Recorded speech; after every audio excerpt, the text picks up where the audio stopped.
Imagine standing where America's deepest divide burst into open battle. The cannons fire. Smoke drifts across the water. This is Fort Sumter, the place where the Civil War began in 1861. Join us for a journey through preserved walls, roaring harbor views, and the echoes of history that still speak here today. Whether you're a history buff or a curious traveler, this fortress in Charleston Harbor, South Carolina, is not just a monument. It's part of the living story of a nation. Let's go.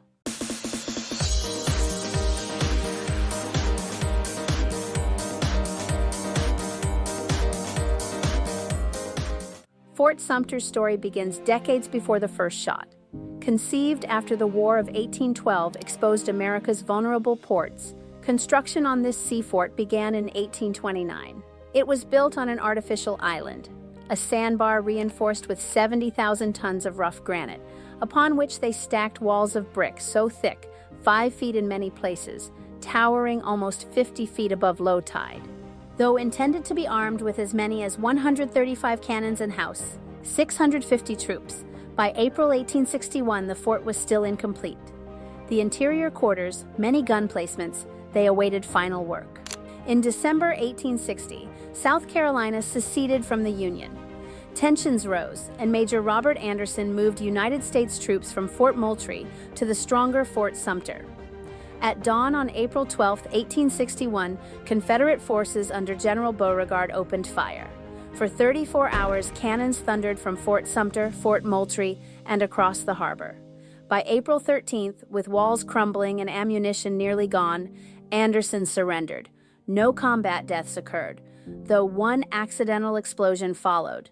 The result: the Civil War had begun. For 4 years, Fort Sumter remained in Confederate hands, though under constant Union attack. Ironclad assaults came in April 1863, followed by heavy bombardments from Morris Island. Despite severe damage, Confederate troops kept repairing the walls with cotton bales, sand, and brick. By the war's end, the fort was a ruin. After Charleston's surrender in February 1865, Union forces reclaimed it. Later, its military role faded. Battery Huger was added in the late 1890s, and by the 20th century, Fort Sumter had become a place of memory. In 1948, it was declared a national monument, later joining the Fort Sumter and Fort Moultrie National Historical Park.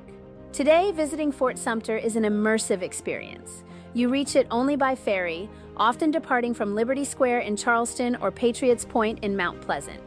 On board, you'll hear stories of strategy, secession, and survival. Once you disembark, walk the ramparts, trace the cannons, explore interpretive exhibits, follow ranger-led tours, all set against sweeping views of the harbor and Charleston skyline. And there are new efforts to keep Fort Sumter standing strong for generations. As of 2025, the U.S. Army Corps of Engineers is working with the National Park Service to build a new stone breakwater around the fort to protect it from wave action, erosion, and harsh environmental forces. Fort Sumter is more than brick and cannon.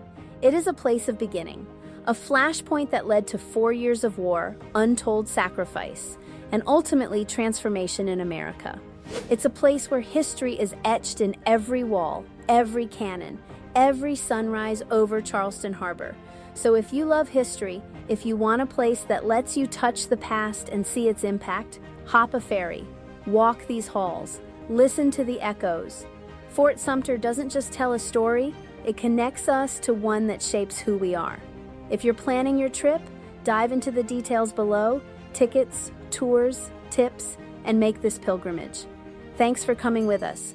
Don't forget to like, subscribe, and share if this stirred something in you. See you on the ferry.